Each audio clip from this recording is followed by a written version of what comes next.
स्वागत है आपका medical officers Rajasthan YouTube channel पर। आज हम शरीर के एक बेहद दिलचस्प जरूरी केमिकल मैसेंजर पर बात करने वाले हैं, ग्रोथ हार्मोन। हाँ, ग्रोथ हार्मोन। इसे कुछ लोग सोमैटोट्रोपिन नाम से भी जानते हैं। बिल्कुल। और हमारे पास जो जानकारी है उसका आधार एक एक काफी डिटेल्ड चित्र है ना, जो इस हार्मोन की पूरी कहानी, मतलब कहाँ बनता है, कैसे कंट्रोल होता है, सही। और शरीर पर असर क्या डालता है, ये सब दिखाता है। तो आज का अपना मकसद यही है कि इस ग्रोथ हार्मोन की पहेली को थोड़ा सुलझाएं। इसकी भूमिका क्या है, ये बनता कैसे है, कंट्रोल कैसे होता है, और शरीर पर इसके जो अलग अलग प्रभाव हैं उन्हें आसान शब्दों में समझें। हाँ, क्योंकि नाम सुनते ही, जैसे आपने कहा, दिमाग में लंबाई बढ़ने की बात आती है। बिल्कुल, लेकिन इसका काम सिर्फ वहीं तक तो है नहीं, ये उससे कहीं ज्यादा है। तो चलिए शुरू करते हैं, इसकी बारीकियों को समझते हैं। निश्चित रूप से। और ये जानना जरूरी है कि ग्रोथ हार्मोन सिर्फ बच्चों के लिए ही नहीं, बल्कि जीवन भर हमारे शरीर में एक महत्वपूर्ण भूमिका निभाता है। तो सबसे पहला एकदम बेसिक सवाल है, ग्रोथ हार्मोन आखिर है क्या चीज, और शरीर में कहाँ किस हिस्से में बनता है? देखिए, ग्रोथ हार्मोन, जैसा हमने कहा, सोमैटोट्रोपिन, ये असल में एक प्रोटीन आधारित हार्मोन है। हार्मोन मतलब शरीर का एक संदेशवाहक, एक केमिकल मैसेंजर। ठीक है। और ये बनता है हमारे मस्तिष्क के बिल्कुल नीचे, एक छोटी सी, कह सकते हैं मटर के दाने जैसी ग्रंथि में। इसे अग्र पीयूष ग्रंथि या एंटीरियर पिट्यूटरी ग्लैंड कहते हैं। अच्छा, पिट्यूटरी ग्लैंड, ये तो मास्टर ग्लैंड भी कहलाती है ना? हाँ बिल्कुल, ये कई जरूरी हार्मोन बनाती है और ग्रोथ हार्मोन उनमें से एक बहुत प्रमुख है। हमारे पास जो चित्र है उसमें इसकी लोकेशन साफ दिख भी रही है। ओके, तो ये मास्टर ग्लैंड से निकलता है, लेकिन क्या ये ग्रंथि बस अपनी मर्जी से इसे बनाती और छोड़ती रहती है, या फिर कोई इसे कंट्रोल भी करता है? मतलब इसका रेगुलेशन कैसे होता है? नहीं, बिल्कुल अपनी मर्जी से नहीं। शरीर का सिस्टम बहुत बहुत समझदार है। इसका निकलना बहुत सख्ती से कंट्रोल होता है। अच्छा। हाँ, इसका जो मुख्य कंट्रोल सेंटर है वो पीयूष ग्रंथि के ठीक ऊपर है, मस्तिष्क का एक और महत्वपूर्ण हिस्सा, जिसे हाइपोथैलेमस कहते हैं। हाइपोथैलेमस? हाँ, आप हाइपोथैलेमस को पीयूष ग्रंथि का एक तरह से मैनेजर समझ सकती हैं। मैनेजर? ये दिलचस्प है। तो ये मैनेजर कैसे, मतलब निर्देश कैसे देता है? ये मैनेजर दो तरह के खास सिग्नल भेजता है, हार्मोन ही है वो भी। इनके जरिए वो पीयूष ग्रंथि को कंट्रोल करता है। दो सिग्नल कौन कौन से? पहला है growth hormone releasing hormone, GHRH, नाम से ही पता चल रहा है ना। हाँ, रिलीजिंग हार्मोन। ये पीयूष ग्रंथि को ग्रोथ हार्मोन बनाने और खून में छोड़ने का गो सिग्नल देता है, उसे उत्तेजित करता है, स्टिम्युलेट करता है। चित्र में इसके आगे प्लस का निशान यही दिखा रहा है। ओके, गो सिग्नल। और दूसरा सिग्नल? दूसरा सिग्नल है सोमैटोस्टैटिन। सोमैटोस्टैटिन ये GHRH के बिल्कुल उल्टा काम करता है। उल्टा मतलब रोकता है? हाँ, ये पीयूष ग्रंथि को ग्रोथ हार्मोन का उत्पादन और स्राव कम करने या रोकने का स्टॉप सिग्नल देता है, उसे बाधित करता है, इनहिबिट करता है। चित्र में इसके आगे माइनस का निशान इसी रोकने वाली क्रिया को दिखा रहा है। अच्छा। तो हाइपोथैलेमस क्या करता है, इन दोनों सिग्नलों GHRH जो एक्सेलरेटर जैसा है और सोमैटोस्टैटिन जो ब्रेक जैसा है, इनके बीच एक बैलेंस बनाकर रखता है। वाह, ये तो बिल्कुल गाड़ी के एक्सेलरेटर और ब्रेक जैसा सिस्टम हो गया। मतलब शरीर की जरूरत के हिसाब से स्पीड बढ़ाना या घटाना। हाँ बिल्कुल वैसा ही। ये जानना और भी दिलचस्प हो जाता है कि कौन सी परिस्थितियां हैं या कौन से कारक हैं जो इस एक्सेलरेटर यानी GHRS को दबाते हैं या फिर ब्रेक यानी सोमैटोस्टैटिन को लगाते हैं। किन वजहों से ग्रोथ हार्मोन ज्यादा निकलता है या कम निकलता है? हाँ, और ये समझना बहुत जरूरी है, क्योंकि हमारी जो लाइफस्टाइल है उसका इस पर सीधा असर पड़ता है। अच्छा, कैसे? कई कारक हैं जो ग्रोथ हार्मोन के स्राव को बढ़ाते हैं, उसे स्टिमुलेट करते हैं, जैसे गहरी नींद। नींद? हाँ, डीप स्लीप। खासतौर पर रात के शुरुआती घंटों की जो गहरी नींद होती है, उस दौरान इसका स्राव सबसे ज्यादा होता है। इसीलिए तो कहते हैं बच्चों के विकास के लिए अच्छी नींद कितनी जरूरी है। सही बात है। और फिर है निम्न रक्त शर्करा, मतलब हाइपोग्लाइसीमिया। जब खून में ग्लूकोज का लेवल कम होता है तो शरीर ग्रोथ हार्मोन बढ़ाता है, शायद ऊर्जा के दूसरे सोर्स इस्तेमाल करने का संकेत देने के लिए। ओके। और तनाव, स्ट्रेस का भी कुछ रोल है? हाँ, कुछ हद तक। खासकर थोड़े समय का जो शारीरिक या मानसिक तनाव होता है वो भी इसके स्राव को बढ़ा सकता है। शायद शरीर को मुकाबले के लिए तैयार करने की एक प्रक्रिया हो ये। हम्म। और यौवनारंभ मतलब प्यूबर्टी, किशोरावस्था में जब शारीरिक विकास तेजी से होता है तब ग्रोथ हार्मोन का स्तर नेचुरली बढ़ जाता है। हाँ, वो तो समझ आता है। और एक बहुत जरूरी चीज, व्यायाम, एक्सरसाइज, नियमित कसरत, खासकर जो थोड़ी इंटेंस होती है, वो ग्रोथ हार्मोन के स्राव को बढ़ाने का एक बहुत शक्तिशाली तरीका है। तो ये तो हुई बढ़ाने वाली बातें। गहरी नींद, लो ब्लड शुगर, थोड़ा तनाव, प्यूबर्टी और कसरत। और कौन से कारक हैं जो इसके स्राव को कम करते हैं, रोकते हैं? हाँ, इसके विपरीत भी कुछ कारक हैं जो ग्रोथ हार्मोन के स्राव को कम या बाधित करते हैं। एक तो है बढ़ती उम्र, एजिंग। उम्र के साथ कम होता है। हाँ, जैसे जैसे उम्र बढ़ती है, ग्रोथ हार्मोन का जो प्राकृतिक उत्पादन है वो धीरे धीरे कम होता जाता है। ये उम्र बढ़ने की प्रक्रिया का एक हिस्सा है। ठीक है। फिर है मोटापा, ओबेसिटी। शरीर में अगर वसा की मात्रा ज्यादा हो तो वो ग्रोथ हार्मोन के लेवल को दबा सकती है, इसलिए वजन कंट्रोल में रखना जरूरी है। अच्छा। और जैसे लो ब्लड शुगर बढ़ाता था, वैसे ही हाई ब्लड शुगर मतलब हाइपरग्लाइसीमिया इसे कम करता है। जब खून में ग्लूकोज का स्तर ज्यादा होता है, जैसे अनकंट्रोल्ड डायबिटीज में हो सकता है, तो ग्रोथ हार्मोन का स्राव कम हो जाता है। ओके। और सोमैटोस्टैटिन, वो ब्रेक हार्मोन जिसकी हमने पहले बात की, वो तो सीधे तौर पर रोकता ही है। हाँ, वो तो हाइपोथैलेमस से आता है। बिल्कुल। और एक और चीज है, नेगेटिव फीडबैक। जब खून में ग्रोथ हार्मोन या इसका जो सहयोगी है IGF-1, उसका लेवल बढ़ जाता है, तो ये खुद भी एक सिग्नल भेजते हैं कि भाई अब और मत बनाओ, ताकि लेवल बहुत ज्यादा ना बढ़ जाए। ये समझना वाकई जरूरी है। मतलब हमारी नींद, हमारा खानपान, कसरत, वजन, ये सब चीजें सीधे इस जरूरी हार्मोन को इफेक्ट करते हैं। खैर, मान लेते हैं सही कंडीशन में पिट्यूटरी ने ग्रोथ हार्मोन खून में छोड़ दिया। अब आगे क्या? ये शरीर में जाके अपना काम कैसे करता है? क्या ये सीधे हड्डियों और मांसपेशियों पर असर डालता है? ये एक महत्वपूर्ण सवाल है।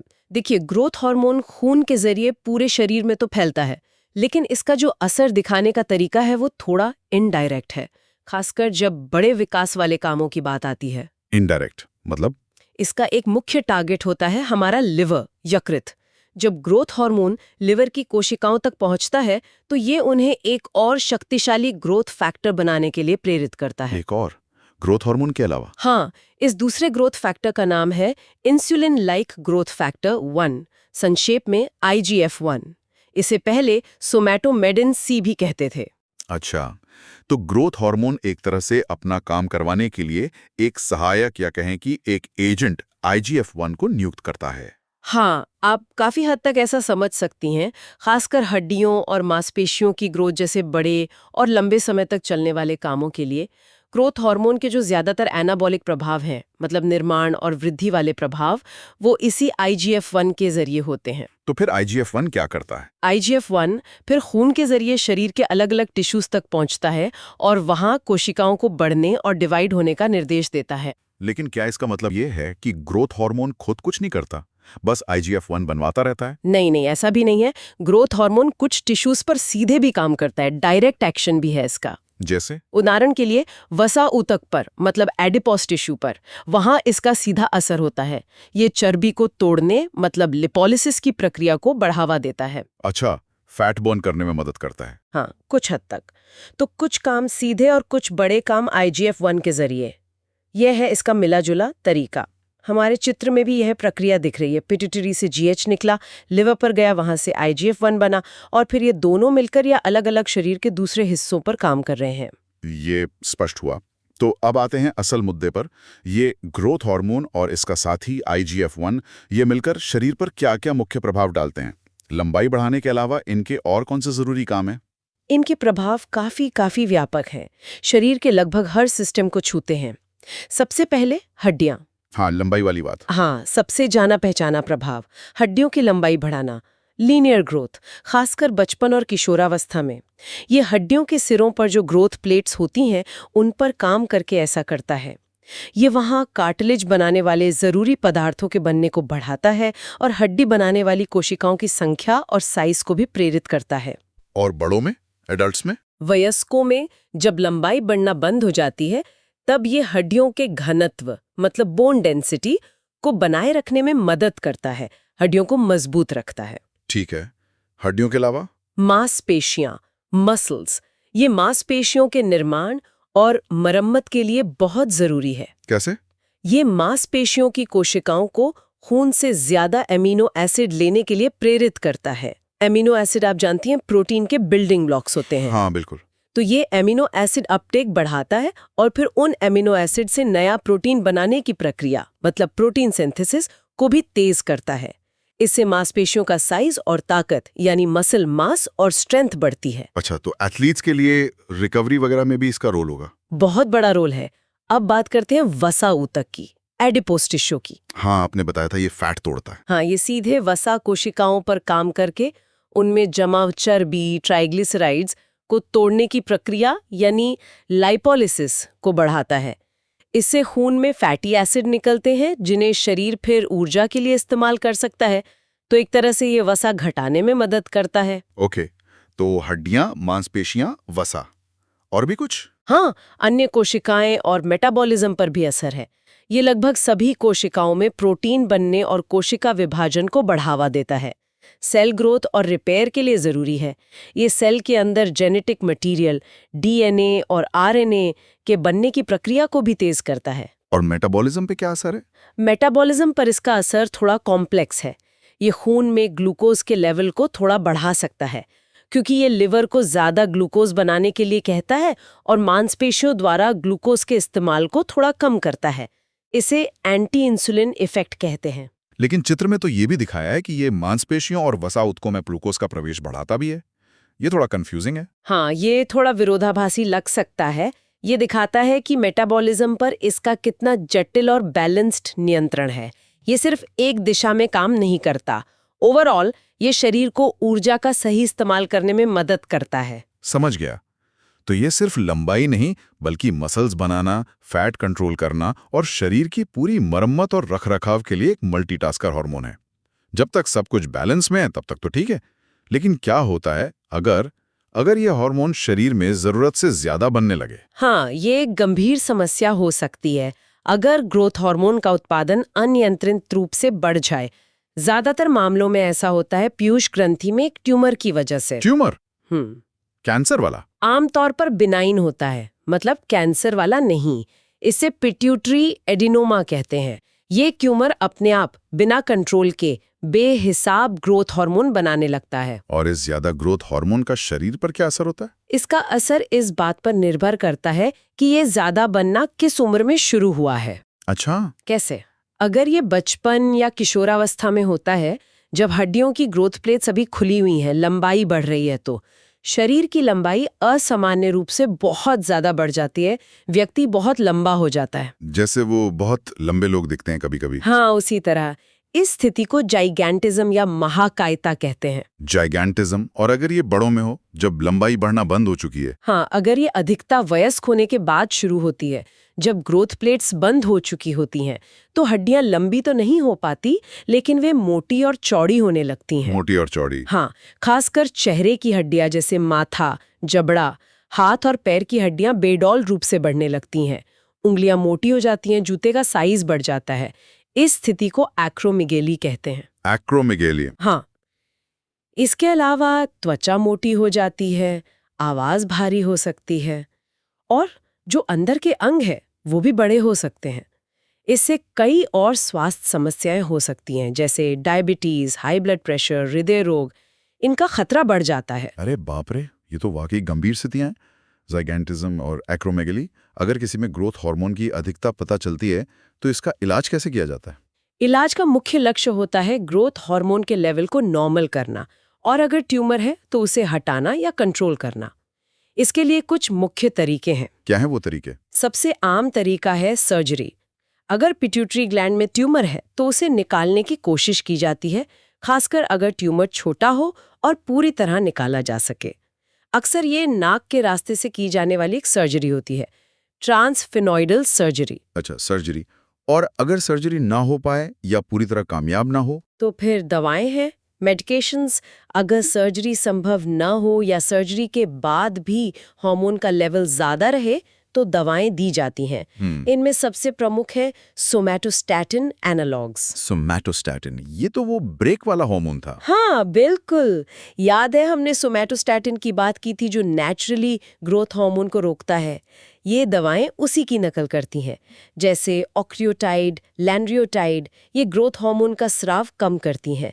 कुछ और दवाएं भी हैं जो ग्रोथ हार्मोन के असर को रोकती हैं। ठीक है, सर्जरी, दवाएं और कुछ? कभी कभी रेडियोथेरेपी का भी इस्तेमाल होता है।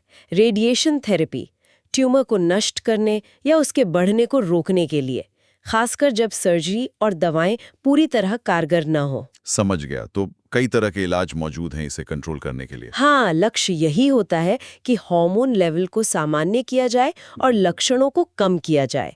तो आज की इस पूरी बातचीत का अगर सार निकालें तो ग्रोथ हार्मोन सिर्फ लंबाई बढ़ाने वाला हार्मोन नहीं है। ये हमारे शरीर के निर्माण, रख रखाव, ऊर्जा के बैलेंस, मांसपेशियों की सेहत और हाँ, वसा के मेटाबॉलिज्म के लिए भी एक बहुत सेंट्रल प्लेयर है। बिल्कुल सही कहा। और हमने ये भी देखा कि इसका कंट्रोल कितना नाजुक और कॉम्प्लेक्स है। इसमें हमारा दिमाग मतलब हाइपोथैलेमस, पिट्यूटरी, हमारी लाइफस्टाइल, नींद, कसरत, तनाव, वजन, हमारा खान-पान, हमारी उम्र, कितने सारे फैक्टर्स शामिल हैं। हाँ, और इसकी अधिकता या कमी दोनों ही सेहत के लिए बड़ी चुनौतियां पैदा कर सकती हैं। कमी पर हमने आज ज्यादा बात नहीं की, पर वो भी एक जरूरी पहलू है। और यहाँ हमारे लिए एक महत्वपूर्ण सबक भी छिपाया है ना।